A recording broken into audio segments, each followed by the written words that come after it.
Our little office clerk is home, my dad joked as I walked in.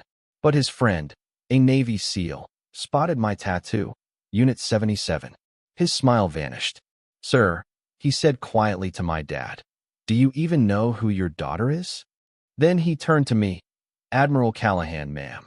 It's an honor. Can you imagine spending your entire life, every promotion, every sacrifice, trying to earn the respect of one man?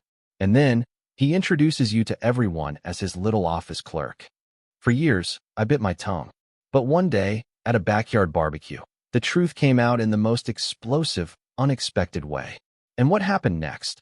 Well, it redefined everything I thought I knew about family, duty, and recognition. Hi, I'm Alexander Callahan, and I'm an admiral in the United States Navy. I'm 44, and I command Unit 77, one of the most secretive, most elite task forces in U.S. Special Operations. But for decades, I was just Alex, the daughter of a logistics officer, constantly seeking my father's approval. I sent him money, visited him often, and just let his little jabs about my desk job roll right off my back. But then came that barbecue. The day he introduced me to a Navy SEAL commander, a hero in his eyes, as his little office clerk, that's when everything changed. It hit me like a gut punch. Have you ever been utterly dismissed by the one person whose respect you desperately craved? If you have, you'll understand the deep ache that settled inside me. Growing up, I knew what duty meant before I could even spell it. My father, Edward Callahan, was a meticulous, proud lieutenant commander in Navy logistics. He was the kind of officer who ensured ammunition arrived on time, whose supply chains never broke. But in his mind, real service was boots on ground, steel on target. Everything else, just support work. I was 8 when he retired, and I distinctly remember him pinning his insignia into a shadow box, telling me the military was no place for women who couldn't handle combat. So, naturally, at 22, I joined anyway. I proved him wrong from day one. He didn't protest, not really. He just signed my enlistment papers with the same neutral, almost blank expression he'd use for reviewing requisition forms. I think, deep down, he assumed I'd wash out, or maybe just settle into some quiet, administrative track where I'd be safe and utterly unremarkable. Oh, how wrong he was. I went to officer candidate school in Rhode Island, graduated near the top of my class, and accepted my commission as an ensign at 23. My father came to the ceremony, but he left early. Said he had a retirement luncheon with his old logistics buddies. I told myself it didn't matter. I really tried to believe it. My early years were spent in intelligence. First, a junior analyst on a destroyer, then in joint operations planning in San Diego. And you know what? I was good, really good. I could connect dots others missed, anticipate enemy movements from fragments of intercepted comms and satellite imagery. By 26, I was a lieutenant. By 30, a lieutenant commander.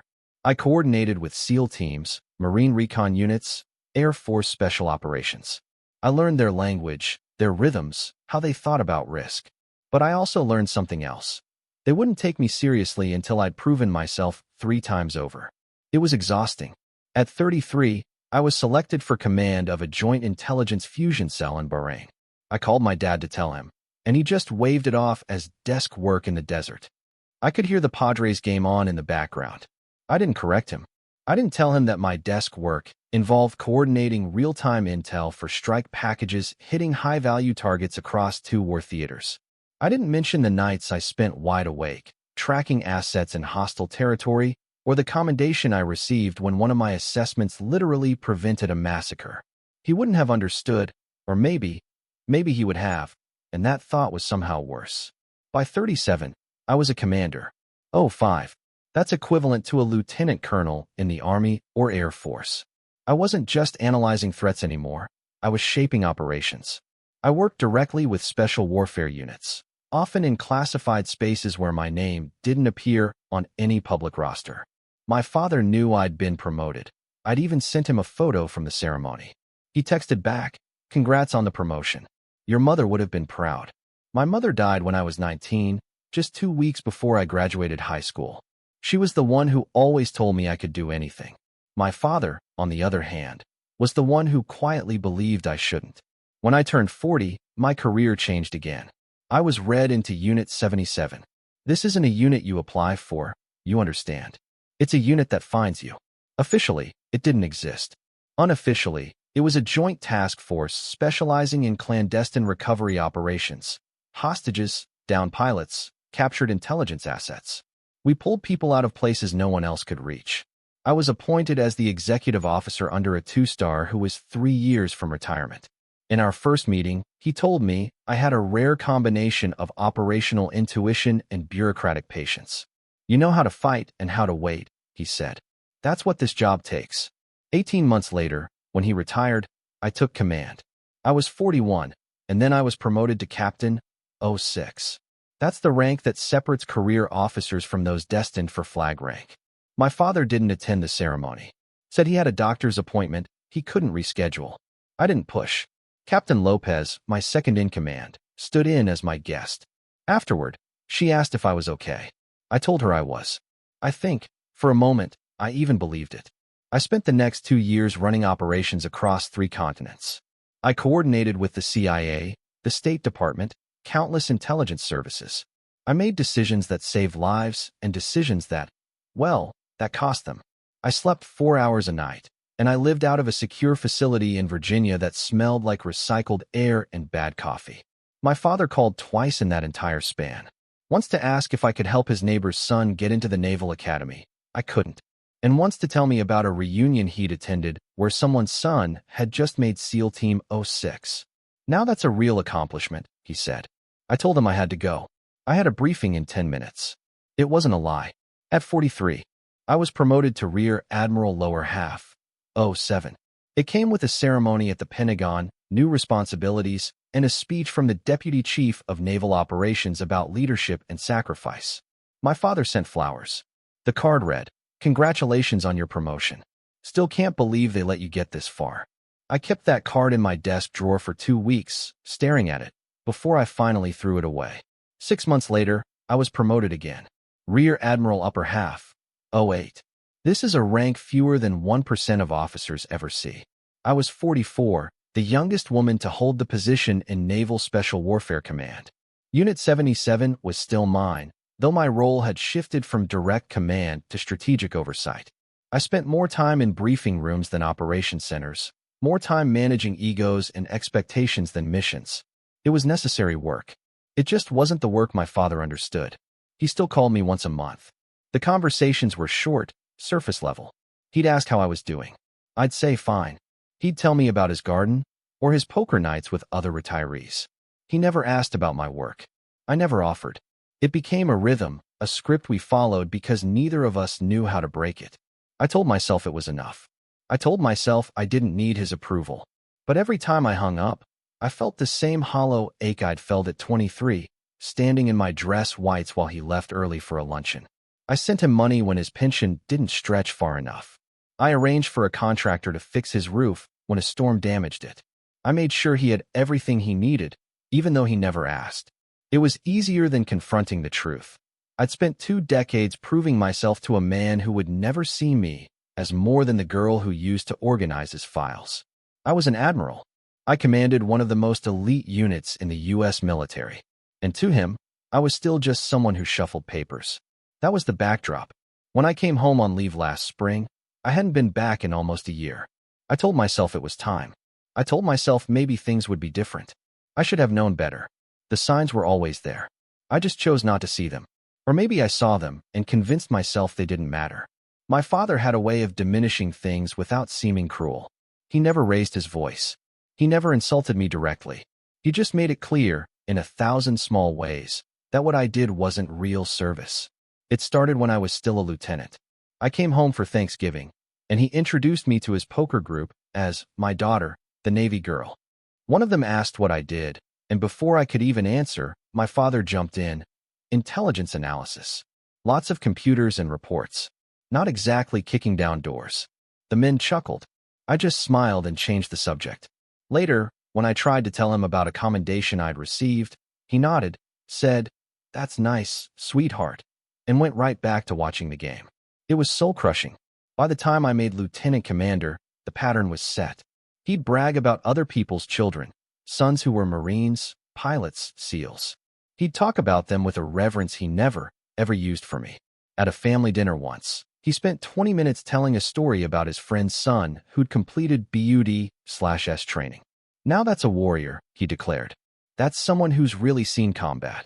I was sitting right there.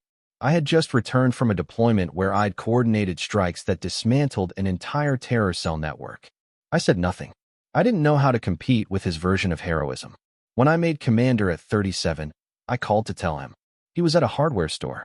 I could hear the background noise, forklifts, intercom announcements. He said, "That's great, Alex. Really great. Hey, I've got to grab some lumber before they close. We'll talk later." We didn't talk later. 3 weeks passed before he called again. And when he did, he didn't mention the promotion. He just asked if I knew anyone who could help his buddy's nephew get a job on a base. I gave him a contact number. He thanked me and hung up. The breaking point should have come earlier, much earlier, but I kept making excuses. He was old-fashioned, I told myself. He didn't understand modern military structure. He came from a generation that saw women in uniform as anomalies. I rationalized his dismissals as ignorance, not malice. But the truth was simpler and infinitely harder.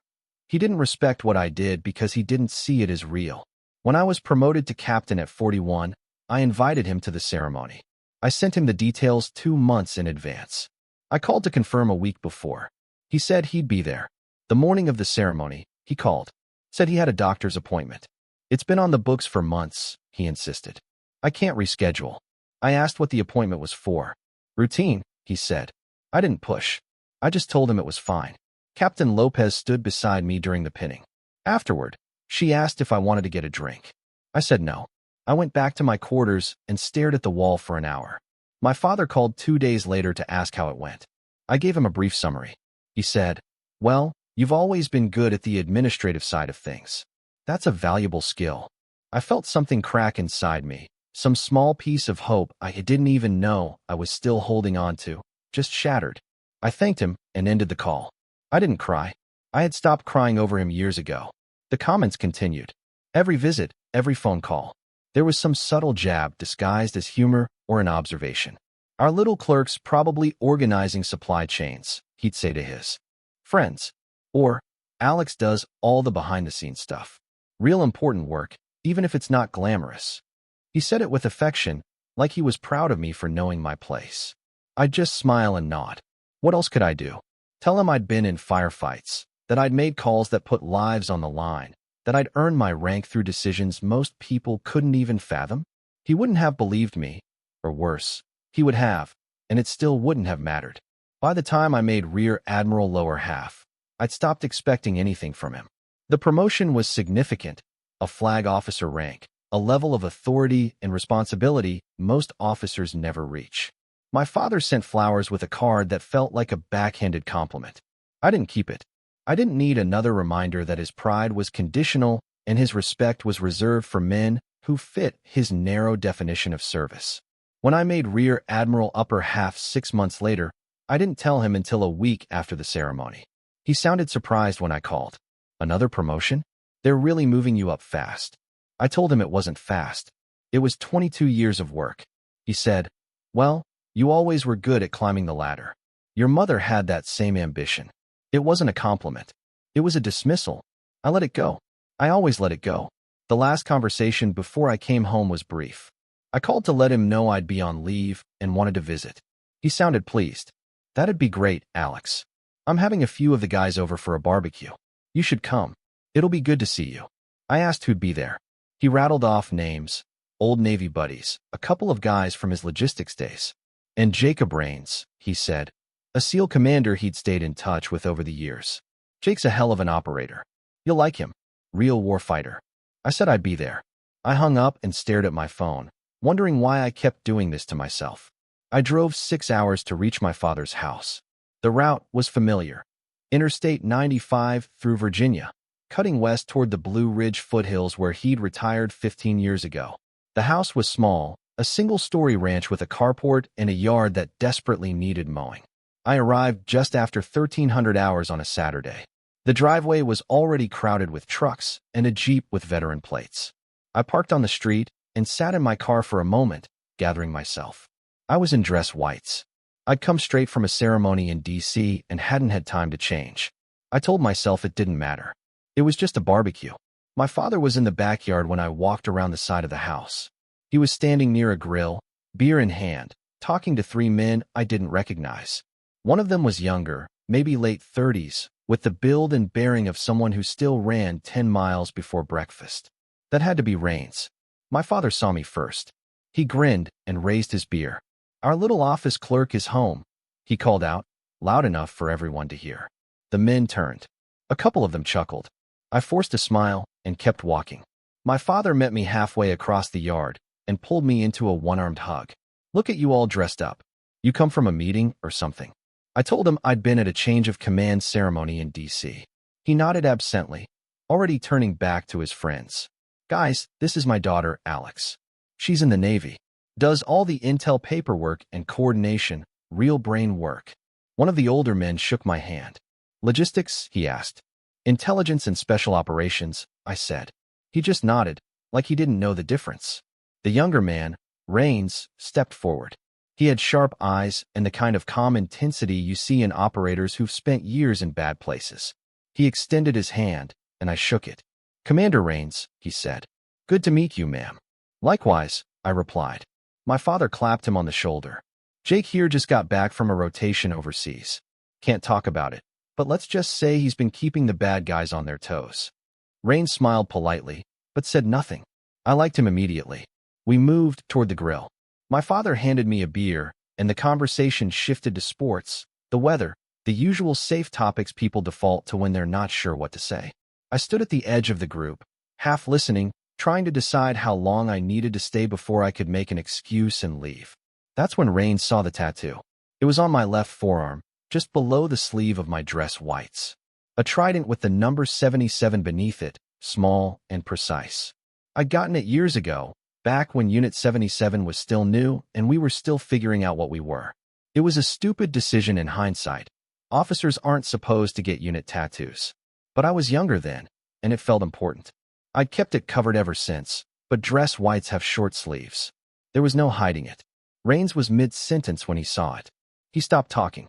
His expression shifted from casual to something else. Recognition, maybe disbelief. He stared at my arm for a long moment, then looked up at my face, then back at the tattoo. "Unit 77, he said quietly. It wasn't a question. I nodded. "That's right." The yard went quiet. My father looked between us, confused. "What's Unit 77? Rains didn't answer. He was still staring at me, and I could practically see the gears turning in his head. He was putting pieces together, my rank, my age, the tattoo, the fact that I'd just come from a ceremony in D.C. When he finally spoke, his voice was careful, almost hesitant. "Sir," he said, turning to my father. "Do you know who your daughter is?" My father blinked. "What do you mean?" "She's Alex. She works in intelligence." Rains shook his head slowly. He turned back to me, and I saw the exact moment he made the connection. His posture shifted. He straightened, his hands dropping to his sides, and when he spoke again, it was with the formal tone of someone addressing a superior officer. "Admiral Callahan." "Ma'am, it's an honor." The silence that followed was absolute. My father's mouth opened slightly, but no sound came out. The other men stared, processing what they'd just heard. One of them, an older guy in a faded Marine Corps t-shirt, looked at me, then at my father, then at Rains. "Admiral," he whispered. "She's an admiral?" Rains nodded. "Rear Admiral upper half. 08, sir. She commands Unit 77. It's a joint task force for clandestine recovery operations, hostage rescue, asset extraction, high-risk intelligence missions. If you've heard about it, you shouldn't have." He looked at me again, and there was something close to awe in his expression. "Ma'am, I worked with your people in Syria 2 years ago. You pulled out 6 of ours when everyone else said it was impossible. I didn't know you were." He stopped himself, shaking his head. "I'm sorry. I had no idea. I didn't know what to say." I looked at my father. He was pale, his beer forgotten in his hand. He opened his mouth, closed it, opened it again. "You're an admiral?"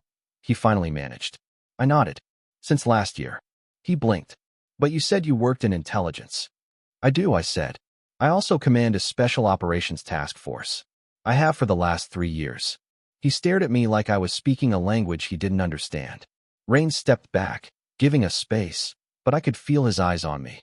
The other men had gone quiet, uncomfortable witnesses to something they hadn't signed up for. My father set his beer down on a nearby table. His hands were shaking slightly. "Why didn't you tell me?" he asked. I wanted to laugh. I wanted to scream. Instead, I just looked at him, this man who'd spent 2 decades dismissing everything I'd done, and said, "I tried." The barbecue didn't recover. Rains and the other men made awkward excuses within the hour. They shook my hand with a deference I wasn't used to outside of official settings, offered stiff thank yous for my service, and left. Rains lingered the longest.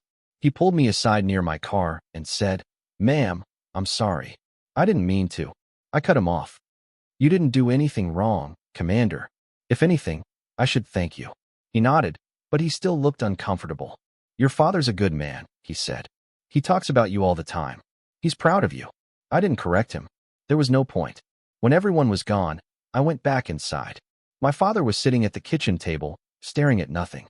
The house was quiet except for the hum of the refrigerator and the distant sound of a lawnmower from a neighbor's yard. I stood in the doorway for a moment, unsure whether to sit or leave. He looked up at me, and for the first time in my life, I saw something I didn't recognize in his expression. Not anger, not dismissal, but shame. "I didn't know," he said quietly. I pulled out a chair and sat across from him. "You didn't ask." He flinched. It was a small movement, barely perceptible, but I saw it. I thought. He stopped, shaking his head. "I thought you were doing admin work. Coordination." He gestured vaguely, unable to finish the sentence. "A flag officer?" I offered. "A commander of a special operations unit. Someone who spent the last 20 years doing exactly what you said women couldn't do." He looked away. "I didn't say that. You didn't have to."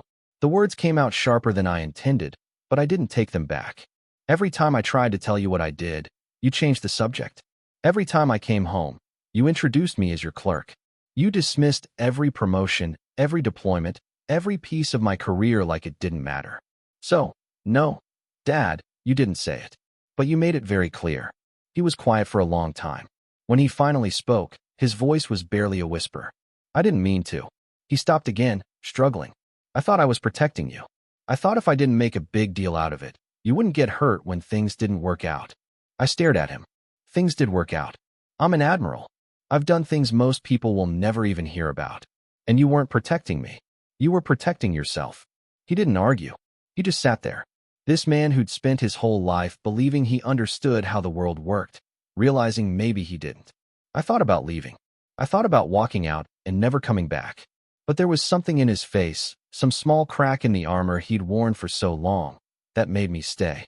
"Why didn't you come to my ceremonies?" I asked. "Why didn't you ever ask what I actually did?" He rubbed his face with both hands.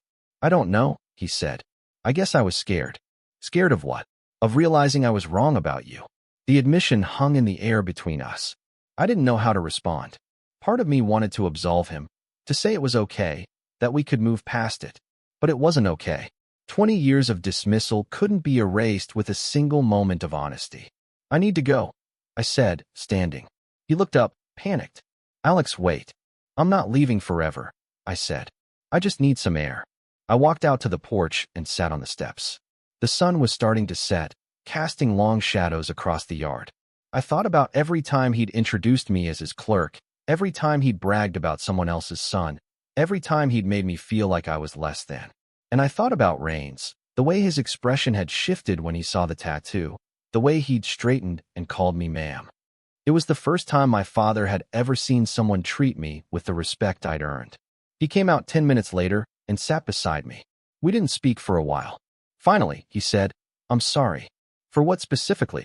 "For not seeing you," he said. "For not understanding what you were doing. For making you feel like it didn't matter." I nodded slowly. "Okay. That's it," he asked. "Just okay." I turned to face him. "What do you want me to say? That it's fine? That I forgive you?" "I don't know if I do yet. You spent 2 decades treating me like I was playing pretend. Do you have any idea what that felt like?"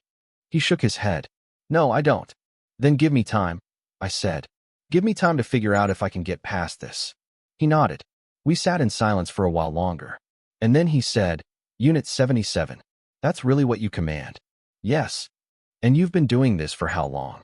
3 years in command, but It's a joint task force for clandestine recovery operations, hostage rescue, asset extraction, high-risk intelligence missions. If you've heard about it, you shouldn't have. He looked at me again, and there was something close to awe in his expression. Ma'am, I worked with your people in Syria 2 years ago. You pulled out 6 of ours when everyone else said it was impossible. I didn't know you were. He stopped himself, shaking his head. I'm sorry. I had no idea.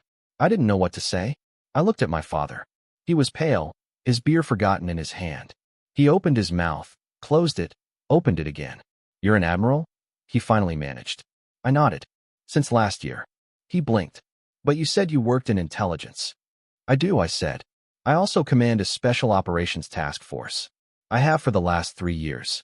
He stared at me like I was speaking a language he didn't understand. Rain stepped back, giving us space, but I could feel his eyes on me. The other men had gone quiet, uncomfortable witnesses to something they hadn't signed up for. My father set his beer down on a nearby table. His hands were shaking slightly. Why didn't you tell me? He asked. I wanted to laugh. I wanted to scream. Instead, I just looked at him, this man who'd spent 2 decades dismissing everything I'd done, and said, I tried. The barbecue didn't recover. Rains and the other men made awkward excuses within the hour. They shook my hand with a deference I wasn't used to outside of official settings, offered stiff thank yous for my service, and left. Rains lingered the longest. He pulled me aside near my car and said, Ma'am, I'm sorry. I didn't mean to. I cut him off. You didn't do anything wrong, Commander. If anything, I should thank you. He nodded, but he still looked uncomfortable. Your father's a good man, he said. He talks about you all the time. He's proud of you. I didn't correct him. There was no point. When everyone was gone, I went back inside. My father was sitting at the kitchen table, staring at nothing. The house was quiet except for the hum of the refrigerator and the distant sound of a lawnmower from a neighbor's yard. I stood in the doorway for a moment, unsure whether to sit or leave. He looked up at me, and for the first time in my life, I saw something I didn't recognize in his expression. Not anger, not dismissal, but shame. I didn't know, he said quietly. I pulled out a chair and sat across from him. You didn't ask. He flinched. It was a small movement, barely perceptible, but I saw it. I thought. He stopped, shaking his head. I thought you were doing admin work. Coordination. He gestured vaguely, unable to finish the sentence. A flag officer? I offered. A commander of a special operations unit. Someone who spent the last 20 years doing exactly what you said women couldn't do. He looked away. I didn't say that. You didn't have to. The words came out sharper than I intended, but I didn't take them back. Every time I tried to tell you what I did, you changed the subject. Every time I came home, you introduced me as your clerk. You dismissed every promotion, every deployment, every piece of my career like it didn't matter. So, no, Dad, you didn't say it. But you made it very clear. He was quiet for a long time. When he finally spoke, his voice was barely a whisper. I didn't mean to. He stopped again, struggling. I thought I was protecting you. I thought if I didn't make a big deal out of it, you wouldn't get hurt when things didn't work out. I stared at him. Things did work out. I'm an admiral. I've done things most people will never even hear about. And you weren't protecting me. You were protecting yourself. He didn't argue. He just sat there. This man who'd spent his whole life believing he understood how the world worked, realizing maybe he didn't. I thought about leaving. I thought about walking out and never coming back. But there was something in his face, some small crack in the armor he'd worn for so long, that made me stay. Why didn't you come to my ceremonies? I asked. Why didn't you ever ask what I actually did? He rubbed his face with both hands. I don't know, he said. I guess I was scared. Scared of what? Of realizing I was wrong about you. The admission hung in the air between us. I didn't know how to respond. Part of me wanted to absolve him, to say it was okay, that we could move past it. But it wasn't okay. 20 years of dismissal couldn't be erased with a single moment of honesty. I need to go, I said, standing. He looked up, panicked. Alex, wait. I'm not leaving forever, I said. I just need some air. I walked out to the porch and sat on the steps. The sun was starting to set, casting long shadows across the yard. I thought about every time he'd introduced me as his clerk, every time he'd bragged about someone else's son, every time he'd made me feel like I was less than. And I thought about Rains, the way his expression had shifted when he saw the tattoo, the way he'd straightened and called me ma'am. It was the first time my father had ever seen someone treat me with the respect I'd earned. He came out 10 minutes later and sat beside me. We didn't speak for a while. Finally, he said, "I'm sorry." "For what specifically?" "For not seeing you," he said. "For not understanding what you were doing. For making you feel like it didn't matter." I nodded slowly. "Okay. That's it," he asked. "Just okay." I turned to face him. "What do you want me to say? That it's fine? That I forgive you?" "I don't know if I do yet. You spent 2 decades treating me like I was playing pretend. Do you have any idea what that felt like?" He shook his head. "No, I don't." "Then give me time," I said. "Give me time to figure out if I can get past this." He nodded. We sat in silence for a while longer. And then he said, "Unit 77. That's really what you command?" "Yes." "And you've been doing this for how long?" 3 years in command, but I've been working in special operations for over a decade." He let out a long breath. "Jesus, Alex, I had no idea." "I know," I said. "And that was the problem. I didn't see my father for 3 months after that. We spoke on the phone twice, short, stilted conversations where neither of us knew quite what to say. He'd ask how I was doing. I'd say fine. He'd ask if I was safe. I told him as much as I could, which wasn't much. He didn't press. It was progress, I suppose, but it didn't feel like enough. Word spread quickly through the veteran community in his town. My father told me later that within a week, everyone knew. The man who'd spent years dismissing his daughter's career suddenly found himself fielding questions about what it was like to raise a flag officer. He handled it poorly at first. He tried to deflect, to downplay, to pretend he'd always known. But the men he'd served with weren't stupid. They could read between the lines. One of them, a retired Marine colonel, apparently cornered him at a VFW meeting and said, "Ed, you've been telling us for years your daughter pushes papers. Meanwhile, she's out there running missions most of us couldn't even dream of. What the hell were you thinking?" My father didn't have an answer. He called me that night, and for the first time in my life, he sounded small. "They all know," he said. "Everyone's talking about it." I was in my office at the time, reviewing mission briefs for an operation in the Horn of Africa. I set down my pen and leaned back in my chair.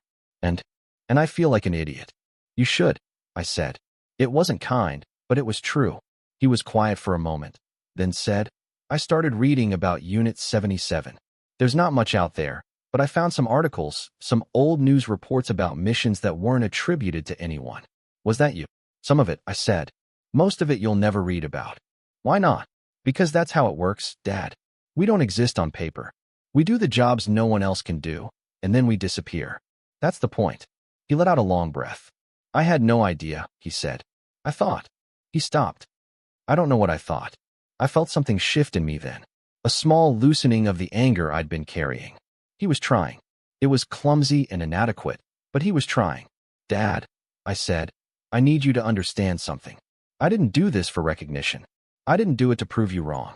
I did it because it mattered, because people's lives depended on someone making hard calls, and I was willing to make them. But it would have been nice to know that you saw that you respected it." "I do know," he said. "I know that doesn't fix anything, but I do." "Okay," I said. "That's a start." We talked for another 20 minutes. He asked questions, careful, tentative questions, about my work, my rank, what it meant to command a unit like 77. I answered what I could. It wasn't a full reconciliation, but it was the first real conversation we'd had in years. Over the next few months, something changed. He started calling more often, and the calls felt different. He wasn't trying to impress me with stories about other people's accomplishments. He wasn't dismissing what I did. He asked about my day, my deployments, the people I worked with. He still didn't understand most of it, but he was trying to. That mattered. He also started going to therapy. He didn't tell me at first.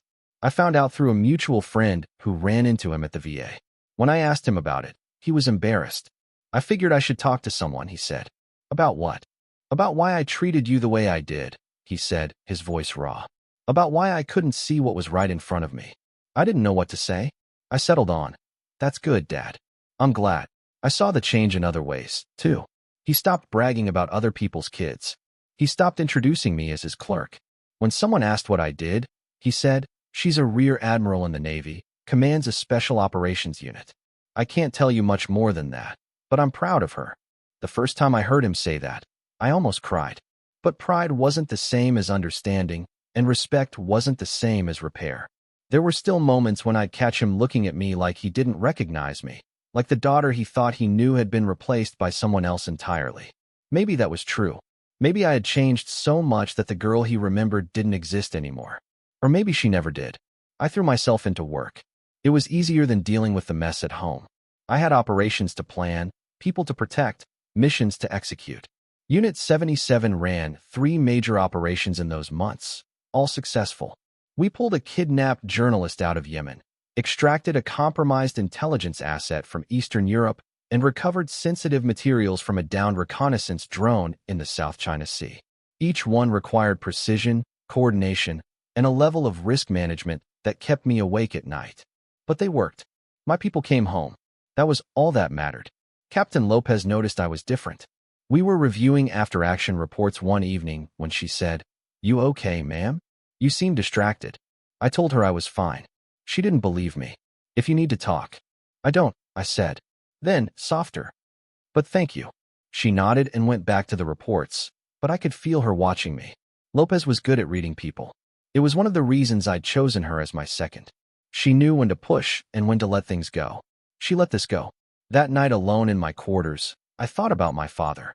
I thought about the way he looked at me on that porch. The shame in his eyes, the apology he didn't know how to give. I thought about the years I'd spent trying to earn his respect, the ways I'd bent myself into shapes I thought he'd approve of. And I thought about the fact that I'd made it to Admiral without him ever understanding what that meant. Maybe he understood now. Maybe he didn't. Either way, I'd done it. And that had to be enough. The invitation came in late autumn. A formal request from Naval Special Warfare Command for me to attend a change of command ceremony in San Diego. I was handing over Unit 77 to my successor, Captain Elena Park, a brilliant officer I'd mentored for the past 2 years. It was time. I'd been in command for 3 years, and the toll was starting to show. I needed a new challenge, a new mission. I'd been offered a position as Deputy Chief of Naval Operations for Information Warfare. It was a significant move, a desk at the Pentagon, a voice in strategic decisions that would shape the Navy for the next decade. I accepted. I called my father to tell him about the ceremony. I didn't expect him to come. San Diego was a long trip, and his health had been declining. But when I asked, he didn't hesitate. "I'll be there," he said. "I wouldn't miss it." I told him he didn't have to. He said, "I know, but I want to." The ceremony was scheduled for early December, a crisp Saturday morning at Naval Amphibious Base Coronado.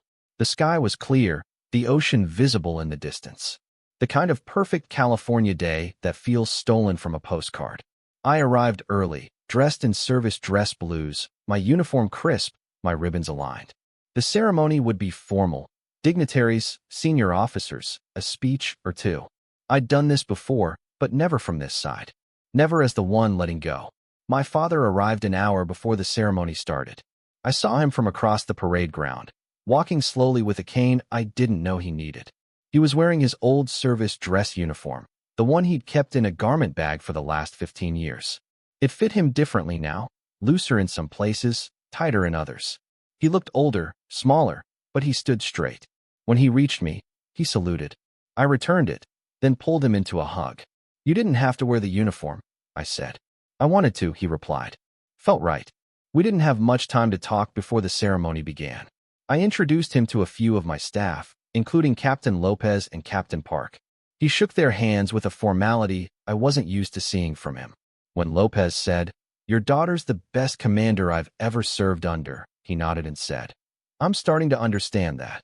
The ceremony itself was precise and efficient, the way military ceremonies always are. There were speeches, one from the outgoing 2-star, one from me, one from Park. I talked about service, about the mission, about the extraordinary people I'd had the honor of leading. I didn't talk about my father, but when I looked out at the crowd and saw him standing in the front row, tears streaming down his face, I felt something break open inside me. After the ceremony, after the handshakes and the photos and the obligatory small talk, my father and I found a quiet spot near the waterfront. We sat on a bench overlooking the bay. The sound of seagulls and distant boat engines filled the silence between us. He was the first to speak. I should have known, Lex. It was the first time he'd called me that in years. My mother used to call me Lex. He'd stopped after she died. Known what? I asked. Who you were. What you were capable of. I should have seen it. I looked out at the water. Maybe, but you didn't. I was scared, he said. Of you. Of losing you. Of you going somewhere I couldn't follow. I turned to face him. I've been going places you couldn't follow for 20 years, Dad. That's the job. And you never acknowledged it because you couldn't handle it. You're right, he said. And I'm sorry. We sat in silence for a while.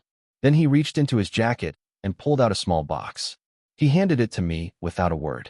Inside was his navy ring, the one he'd worn for 30 years. What's this? I asked, my voice catching. It's yours, he said. I should have given it to you a long time ago. Dad, I can't. Yes, you can, he interrupted, his voice stronger than I'd heard it in months. You earned it. You earned it more than I ever did. I held the ring in my hand, feeling its weight.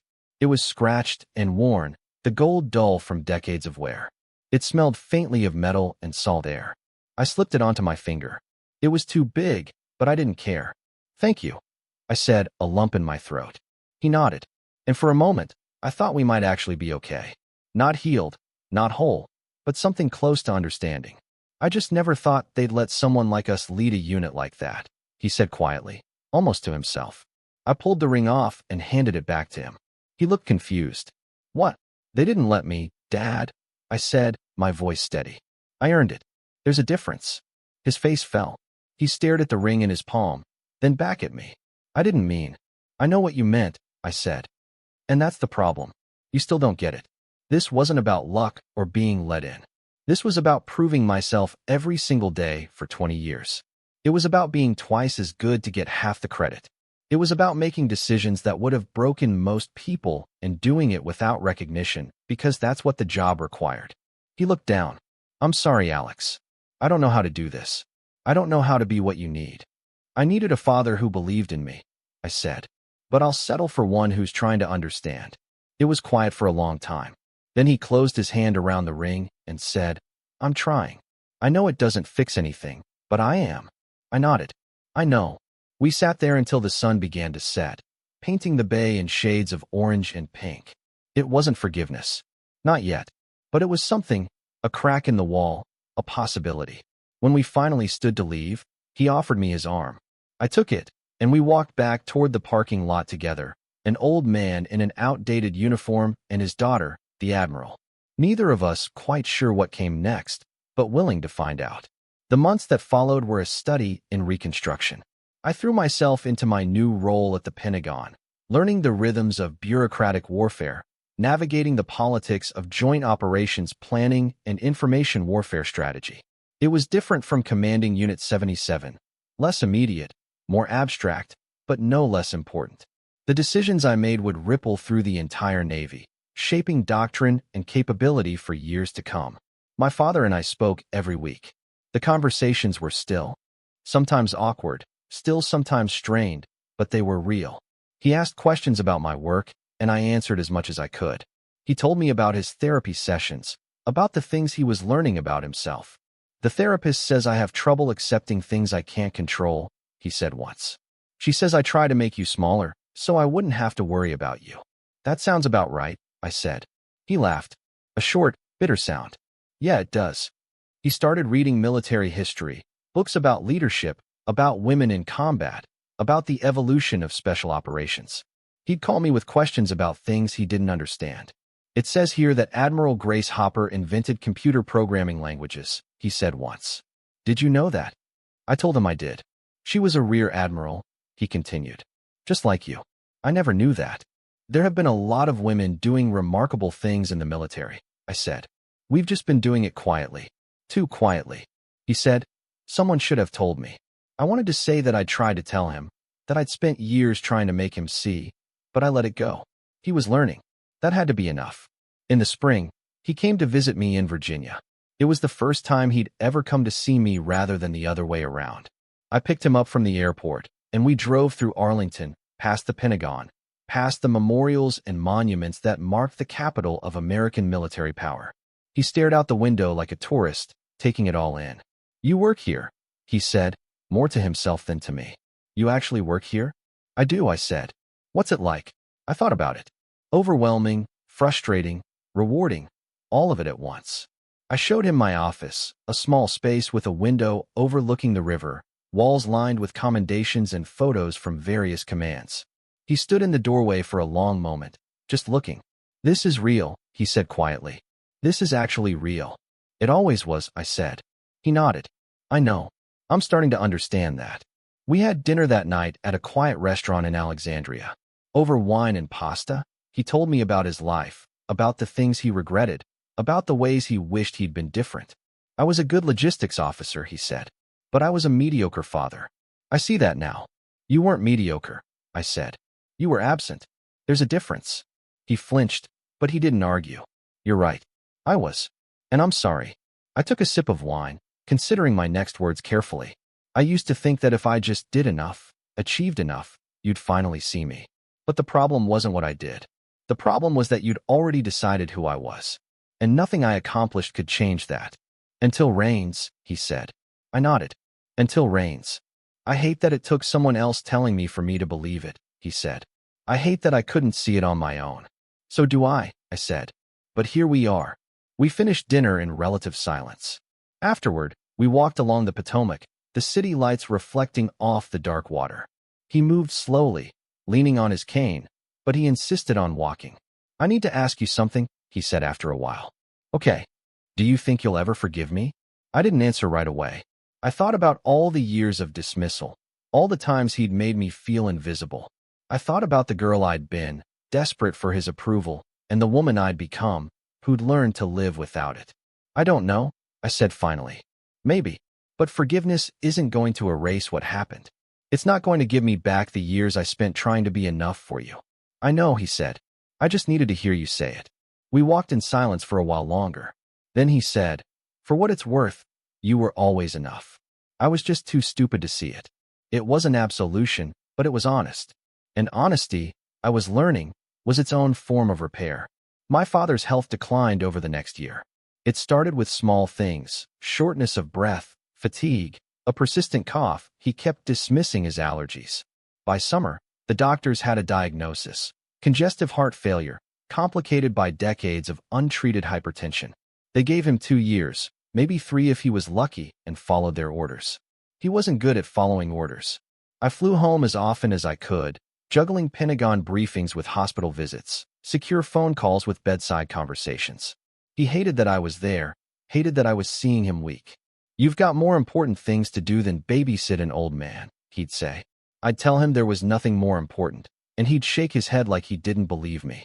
But he'd also talk more openly than he ever had before, about my mother, about his own father, about the ways generational trauma gets passed down like heirlooms no one wants, but everyone keeps. "My dad never told me he was proud of me either," he said once. "I swore I'd be different with my kids, and then I just repeated the same mistakes." "You didn't have to," I said. "I know, but it's easier to repeat what you know than to build something new." He looked at me, his eyes clearer than they'd been in days. "You built something new. You broke the pattern." "I had to," I said. "There wasn't another option." He smiled weakly. "You always were stubborn. You got that from your mother." In the fall, I brought Lieutenant Park to meet him. She'd taken command of Unit 77 with the same precision and dedication I'd hoped for. And I wanted him to see what came next, to understand that the work continued. He sat in his living room, oxygen cannula in his nose, and listened as Park told him about a recent operation, classified details stripped away, but the shape of it clear enough. When she finished, he nodded slowly. "You're doing good work," he said. "Thank you, sir," Park replied. He turned to me. "You trained her. I mentored her. She did the work herself." He looked between us, and I saw something like wonder in his face. "This is your legacy," he said. "Not just the missions, the people." I hadn't thought of it that way, but he was right. The missions would be forgotten, buried in classified archives no one would ever read. But the people, the officers I'd trained, the leaders I'd shaped, they'd carry forward. They were the legacy. By December, he was in hospice. I took emergency leave and moved into his house, sleeping on the couch, managing his care, fielding calls from distant relatives who suddenly wanted to reconnect. Captain Lopez handled my responsibilities at the Pentagon without complaint. "Take the time you need, ma'am," she said. "We've got this." My father drifted in and out of consciousness those final weeks. Sometimes he'd wake and know exactly where he was, who I was. Other times, he'd call me by my mother's name or ask when he had to report for duty.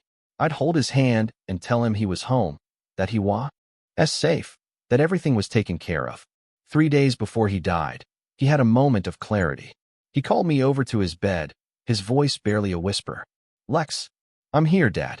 I need to tell you something." "Okay." "I was wrong about everything," he breathed. "About you. About what mattered. About what makes someone a warrior. You were braver than any of us.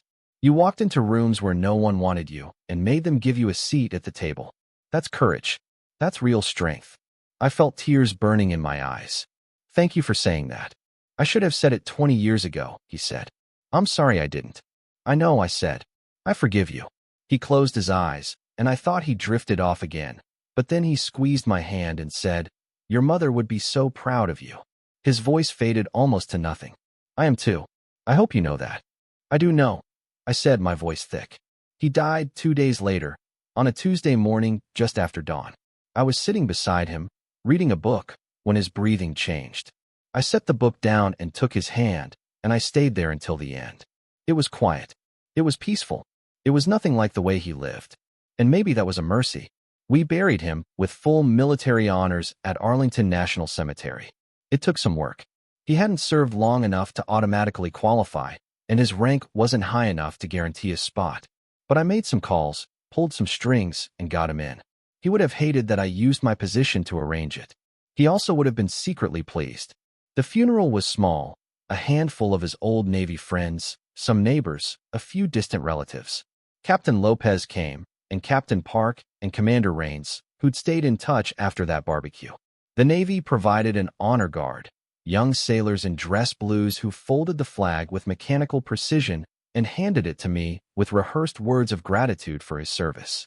I held the flag in my lap during the chaplain's remarks, feeling its weight, thinking about what it represented. Not just my father's service, but mine. Not just his legacy, but the one I was still building. When the honor guard fired the rifle salute, I didn't flinch.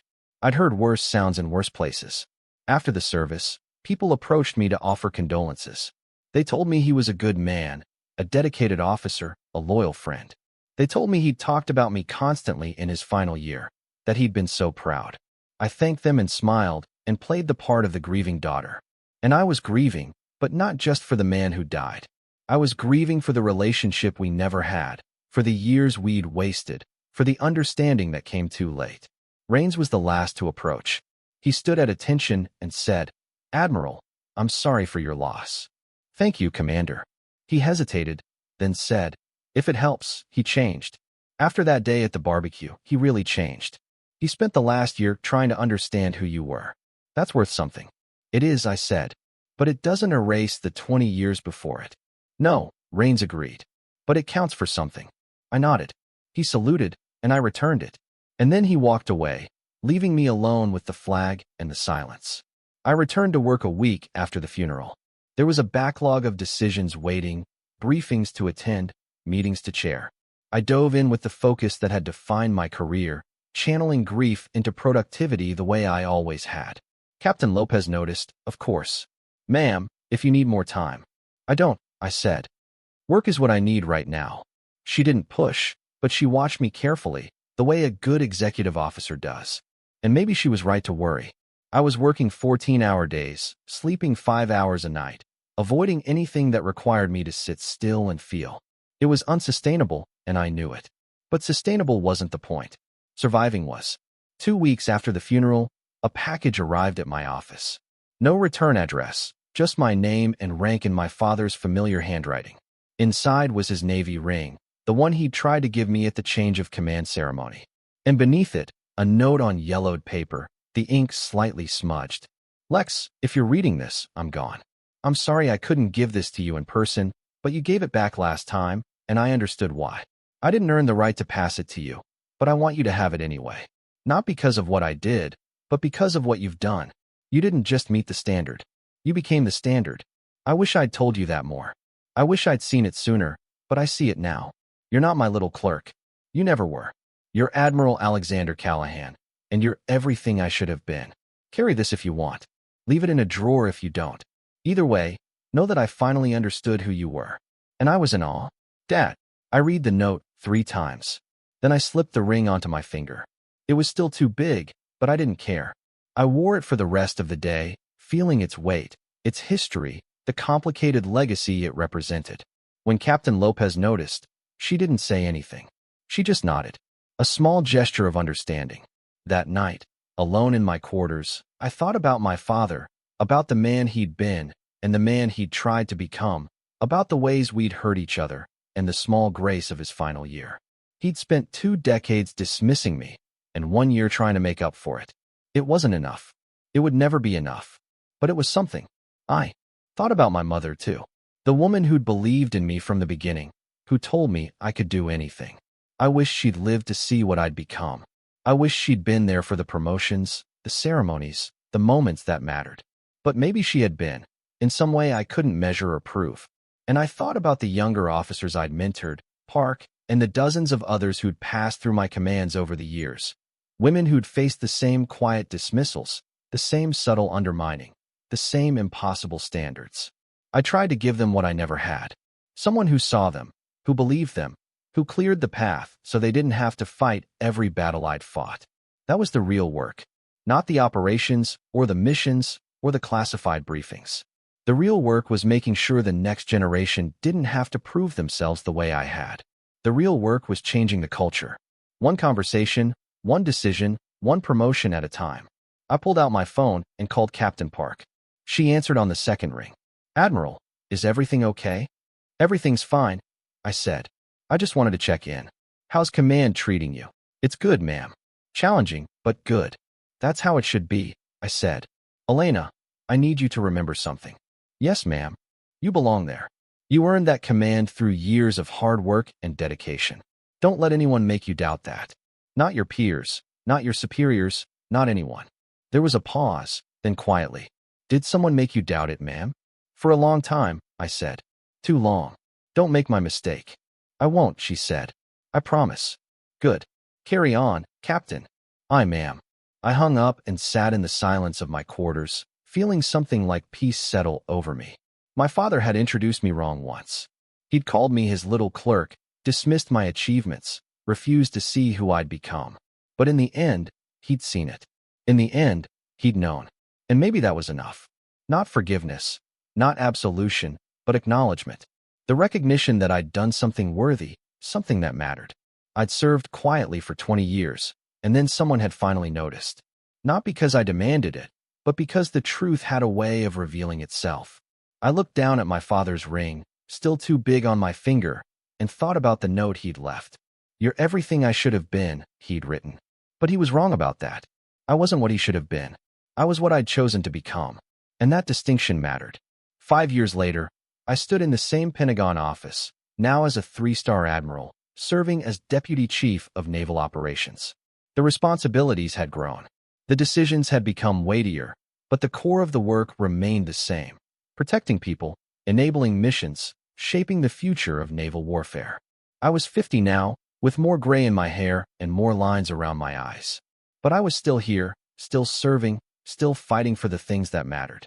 Captain Park was now Commander Park, commanding her own battle group. She'd exceeded every expectation I'd had for her, and I'd had high expectations. We spoke regularly, and every conversation reminded me why I'd chosen this path. Not for recognition or glory, but for the opportunity to build something that would outlast me. My father's ring sat in a small wooden box on my desk, next to his final note. I didn't wear it anymore. It was too loose and too impractical for the work I did. But I kept it close. Some days I'd open the box and read the note, reminding myself of how far we'd both come. Other days, I'd leave it closed, focused on the present rather than the past. The wound he'd left hadn't fully healed. I'm not sure it ever would. But it had scarred over, leaving behind a harder, wiser version of myself. I'd learned that respect couldn't be demanded, only revealed. That some apologies came through changed behavior rather than words.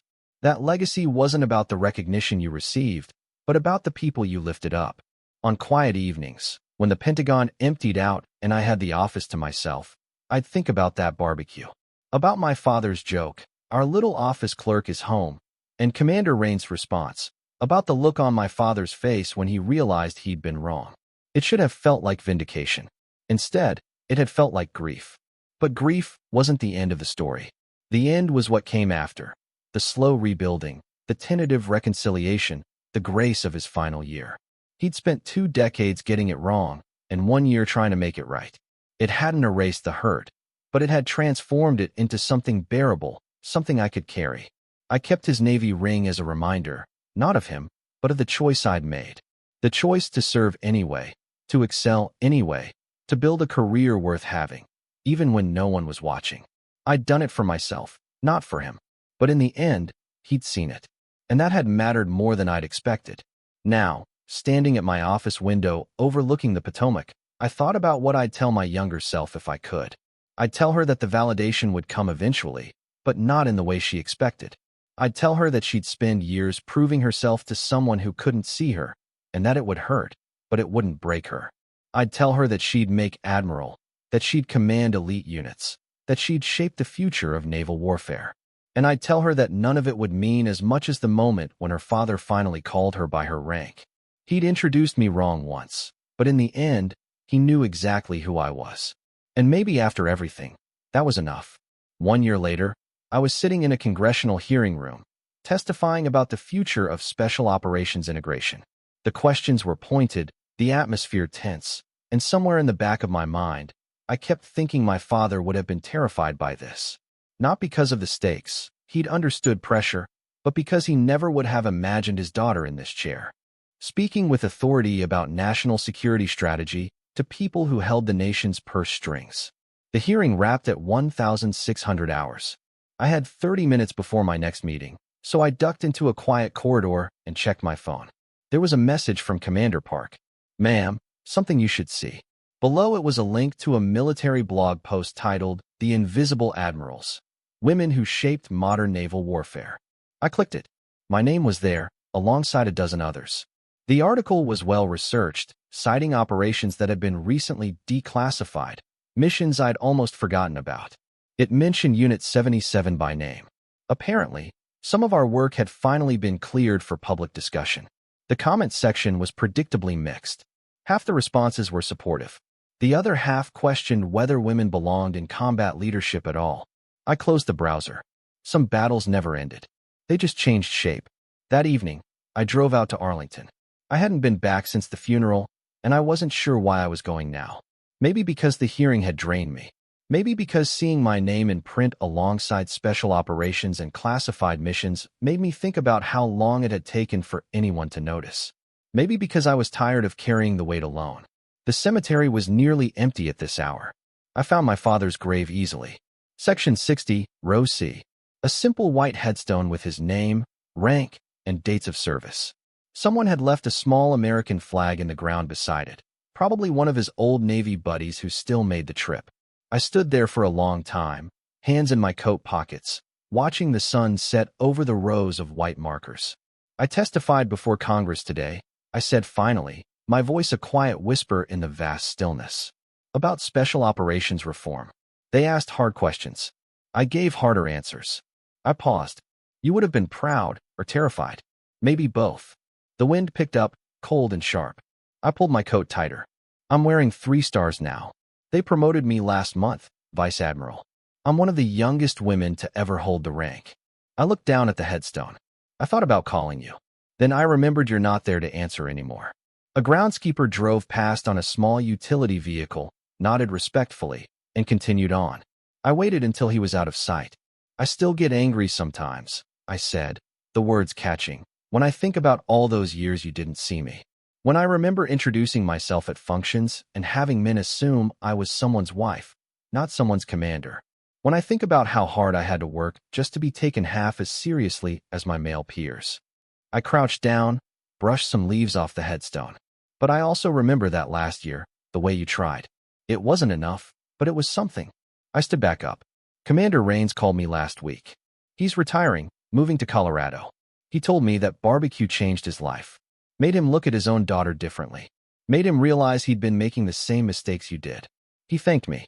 I laughed, a short, bitter sound. I didn't know what to say. I wasn't trying to teach anyone a lesson that day. I was just trying to survive a family dinner. A jet passed overhead, likely heading to Reagan National. I tracked it across the sky until it disappeared. I'm mentoring 6 junior officers right now, I continued. All women, all brilliant, all fighting battles they shouldn't have to fight. I'm trying to make it easier for them, trying to clear the path so they don't have to prove themselves the way I did. I paused. I think that's what you were trying to tell me at the end, that the work isn't just the missions, it's the people who come after. The sun was almost gone now. The cemetery was sinking into twilight. I needed to leave soon, needed to get back to my apartment and prepare for tomorrow's briefings, but I stayed a moment longer. I forgave you, I said quietly. I'm not sure when it happened exactly. Maybe it was when I read your note. Maybe it was later, when I realized I was carrying your ring in my pocket like a talisman. Maybe it's happening right now, standing here telling you about my life like you can still hear me. I took a breath. You hurt me for a long time, but you also raised me to be resilient, to serve quietly, to do the work without needing applause. You just never realized I'd take those lessons and build something you couldn't imagine. I reached out and touched the cold stone. I miss you. Not the version of you that dismissed me. The version from that last year, the one who finally saw me. I wish we'd had more time with that version. I pulled my hand back, but we didn't. So, I'm taking what you gave me, the good and the bad, and I'm using it to build something better for the women who come after me. For the daughters who deserve fathers who see them from the start. I straightened my coat, squared my shoulders. I have to go. I have a breakfast meeting with the Chief of Naval Operations tomorrow. We're discussing the next generation of information warfare strategy. Big decisions, lives in the balance. The kind of work you never thought I'd do. I smiled. But I'm doing it, and I'm doing it well. I started to walk away, then stopped and looked back. You introduced me wrong once, Dad. But I introduced myself correctly every day after, and that made all the difference. I saluted, sharp and precise. Then I turned and walked back to my car, carrying his memory and my own hard-won certainty that I'd earned every single step of the journey. The cemetery gates were closing as I drove out. In my rearview mirror, I could see the headstones disappearing into darkness. Row after row of service members who'd given everything they had. My father was among them now, and someday I would be too. But not yet. I still had work to do. That's how his little clerk became the admiral he never saw coming. This journey, it was complicated. Healing isn't linear, you know? But I hope sharing it helps someone out there. Have you ever had to fight for recognition from someone you loved? Or maybe you are that parent, struggling to see your child for who they truly are? I'd love to hear your thoughts in the comments below. It's a tough conversation, but it's an important one.